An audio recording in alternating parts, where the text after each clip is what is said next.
Hi guys, I'm here with Megan Nicholls and she's the Executive Director of the Mississauga Food Bank. Thanks for coming to see us. Thank you for having me. No problem. So we're gonna break up our interview in a few little segments. Sure. Because there's a lot to know. Mm-hmm.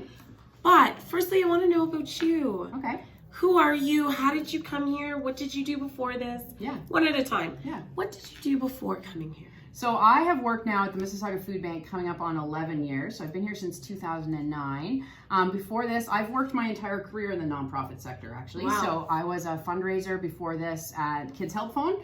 And before that, I worked for a variety of other nonprofit organizations looking at, kind of women's issues, international development, and kind of raising funds for different causes.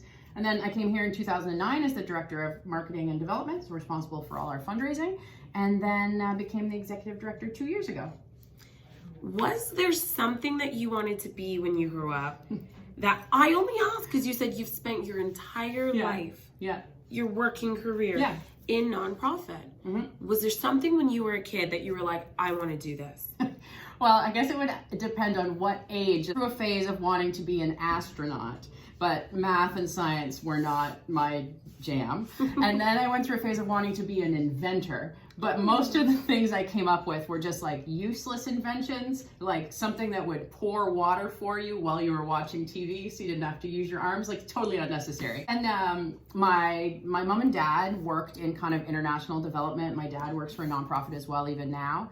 And so I worked part-time for him while I was late high school and in university, and kind of got a taste for what one could do to be participating and kind of bettering what's happening around the world. And so my intention was to go to university, study for international development, and kind of work overseas. But I discovered the beauty of fundraising and found that I could use my, natural salesmanship to put that to good use, to raise money to help people who needed it in a variety of ways. And so that's what I've been doing since I was 20. Can you tell me a little bit more about that? Mm-hmm. So, fundraising, Mississauga Food Bank, what does that entail? What do you guys do here? Somehow, for those who may not know. Sure. So we're the central food bank for the city of Mississauga, which means we're responsible for making sure that anyone who is living in poverty, doesn't have enough money to buy groceries, has somewhere that they can go and get food for their families. So we coordinate a network of 44 agencies across the city, everything from a neighborhood food bank where people would go to get a week's worth of groceries, to a breakfast club, to seniors programs, to shelters, to community meal programs we used to call soup kitchens. So we make sure that we can source and distribute enough food for all of those agencies across the city to serve people who are in need in Mississauga. So you may not realize, from a city like Mississauga that seems really affluent, condos popping up everywhere, homes selling for record prices, 15% of Mississauga's population, that's over 100,000 people, live below the poverty line. And so this means families are either, they get social assistance, so welfare or disability support, or they're new to the country and kind of haven't found their way yet, still learning English, or they work either part-time or full-time at a minimum wage or low-paying job, and just basically don't have enough money to pay for things like rent and transportation and communication, all those things, plus food.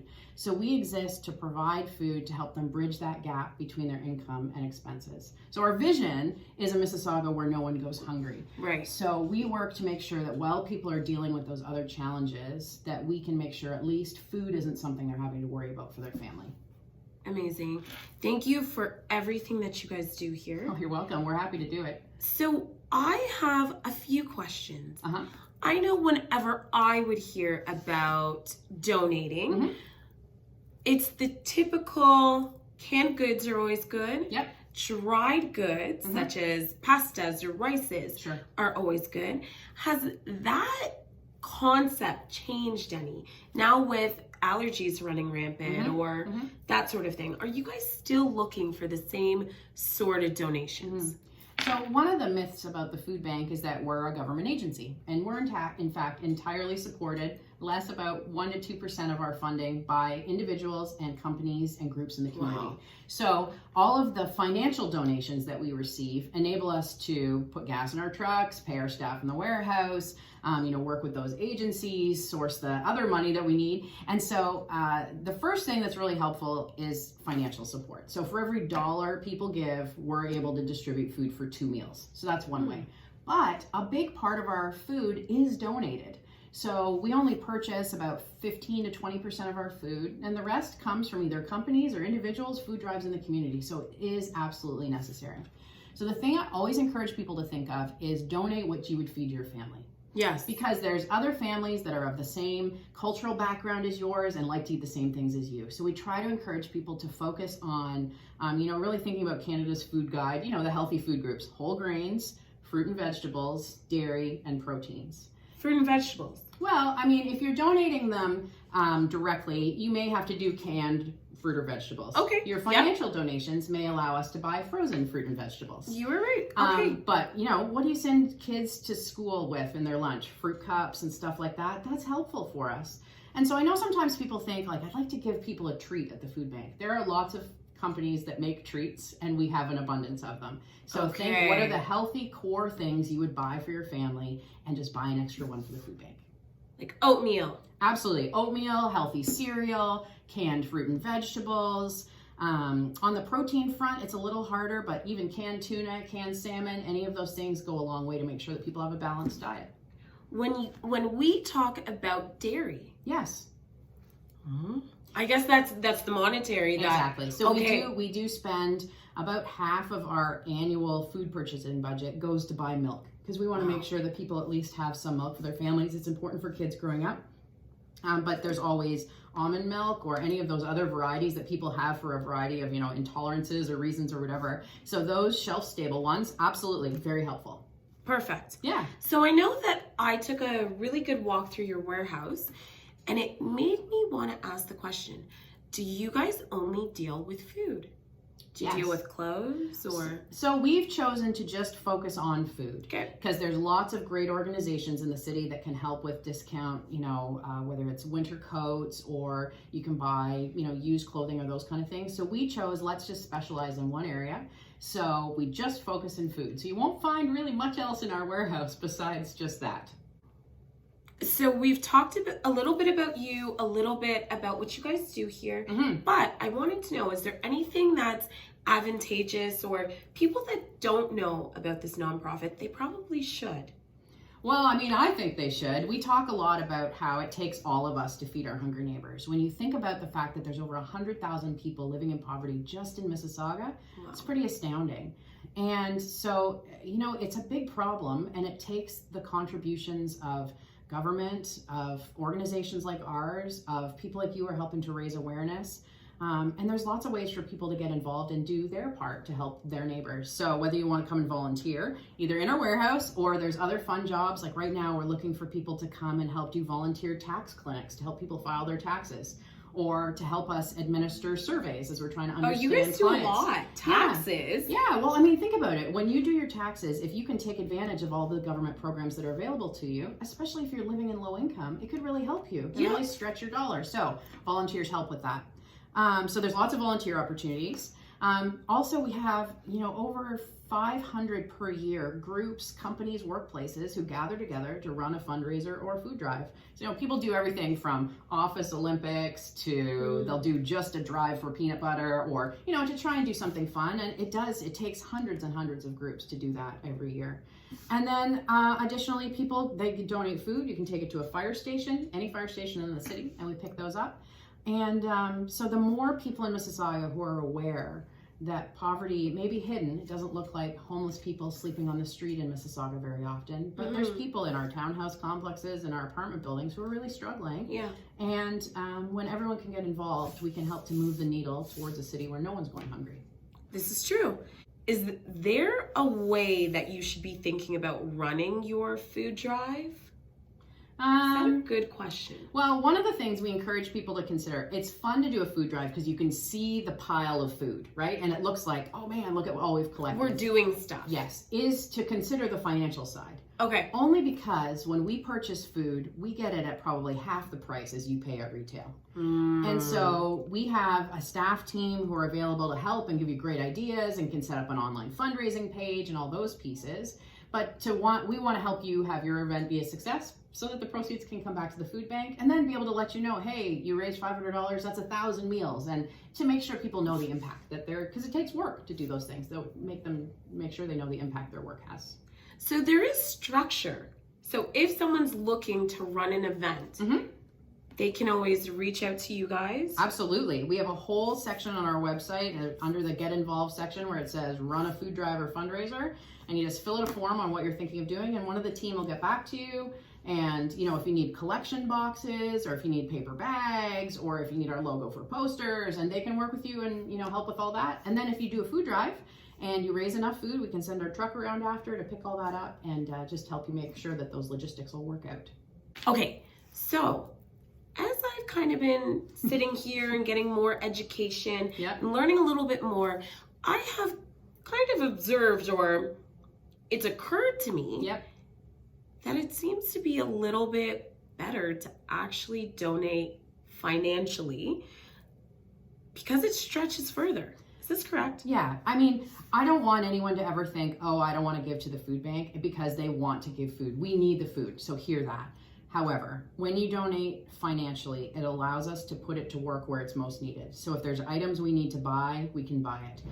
We can't put cans of food as fuel in our trucks. We can't put cans of food to pay the rent or pay for the heating.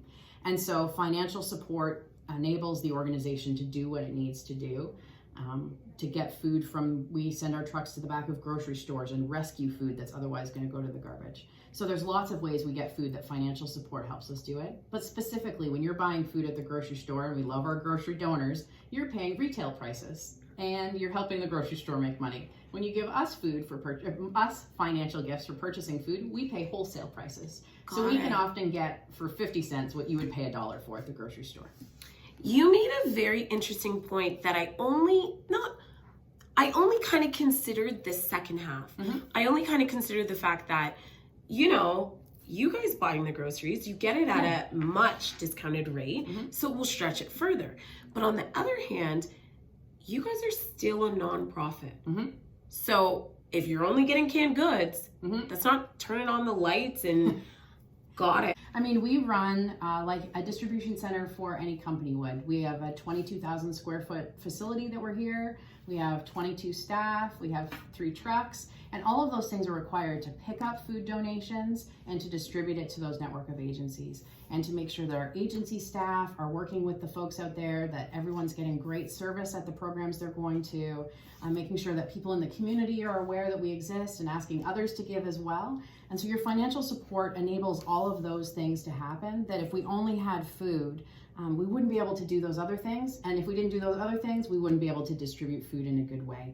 And so, you know, like any charity or nonprofit in Canada, the financial support enables, you know, those basic things to happen, rent and lights and gas and all of those things that it takes to make any business run, really. Yeah. So what is your site and where can everyone get more information? And if they're looking to donate financially, where can they do that? Sure. So, of course, we're online. You can find us at themississaugafoodbank.org. We're on Facebook and Instagram and Twitter, so you can follow us there and hear what's going on. If you'd like to volunteer, you can sign right up on our website. And if it's a position that you need to kind of have some special requirements for, someone will get in touch with you. If you're coming to do something that doesn't require any of those, you can sign up and pick your shift and you're logged in and you just come here. So we love having students when the time works out okay for them to come and get their hours. We have lots of seniors who come to volunteer with us now that they have more time. You can find all that on our website. And of course, you can make a donation there as well. You'll get your tax receipt right away by email, and you can just do all that through the website. So if it's a position where I don't have to have any requirements, what sort of jobs would you have for me? Yeah, so I know I probably can't call it a job, but volunteer work. Yeah, absolutely. Yeah. So a big part of our volunteer work is sorting food in the warehouse. So when people run a food drive, you end up with a box that has tomato sauce next to cookies, next to pasta, next to a granola bar. And so what volunteers do is, first of all, they take a look at it, make sure it's not damaged, and that it's still within our acceptable best before dates. And then they box it down by categories. So we'll have a box of all bags of rice, box of pasta, box of canned fish and meat, and so on. Because then the agencies place an order with us and let us know how many boxes of each of those they need. And so that's a big part. So whether companies come in to do it together as kind of a team building activity, families, we have Wednesday night is family night, or kind of any individual in between there, come, and it's a big part of our work is sorting that food and boxing it down. Another one that doesn't require too much in advance is being a truck assistant. So you go out with one of our drivers and help them pick up and make deliveries all day. So that's kind of a fun one. We have folks right now helping to do surveys. So some of these, they may want to check with you just that your availability works for when they're open. But for the most part, you can see the opportunities on the calendar and just let us know you're interested. Perfect. So we're going to change gears and take a little walk through your facility. Sounds good. Perfect. Let's do it. So thank you so much for taking the time to kind of tell us about this amazing nonprofit that really we couldn't do without. Is there anything that we should know before we take off? Well, I think at the end of the day, the people that you're helping to feed are your neighbors. And they're not that much different than you and I. Recently I was told a story from one of our agencies of a lady, 94 years old, using her local food bank, Elsie. And her husband had died, and for whatever reason, her pensions and the money she had, she was just really struggling to make ends meet. And so this dear woman, 94 years old, she and her husband worked all their lives, all these kind of typical things, and found herself needing the food bank at this end of her, kind of in her latter years.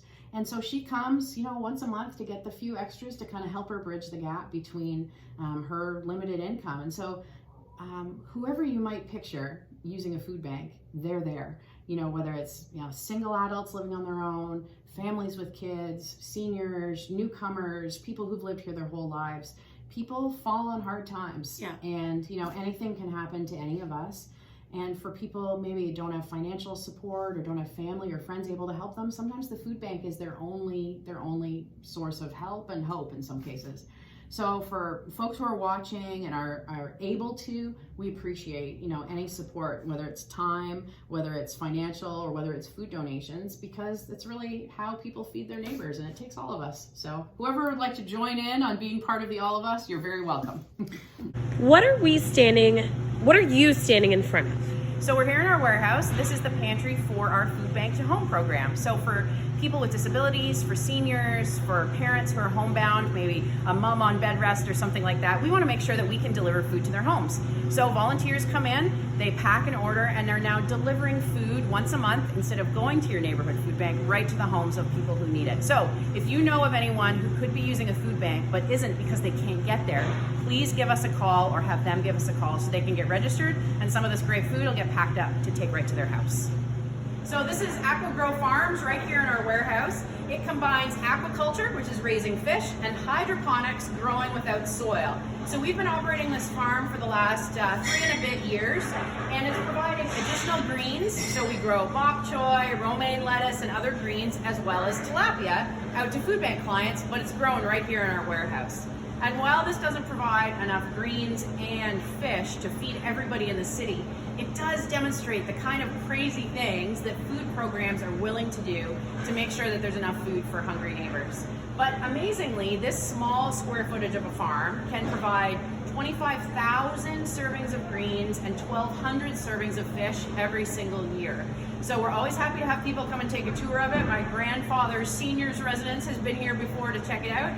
But this is AquaGrow Farms. So one thing that people sometimes don't realize about food banks is it's not just boxes and cans. Over half of the food we do in a year is either fresh or frozen food, like these delicious carrots. So we partner with farms down in southwestern Ontario and pick up, weird looking carrots like these that their head fell off or they're too big or whatever. But they're still good, and we can bag them down and send them home to families like that. And this is where all of the dry food gets sorted, so people will pick up you know, a box of cereal, make sure that it's still closed, that it's in within its best before dates, and then sort it down to boxes. But your financial support means that our trucks can go and pick up these carrots. So that's pretty great to have healthy food going out to families as well. Thank you so much for being here and educating us. You're welcome. Really appreciate your time. This one is a special one. Please always like, comment, and share. Thank you.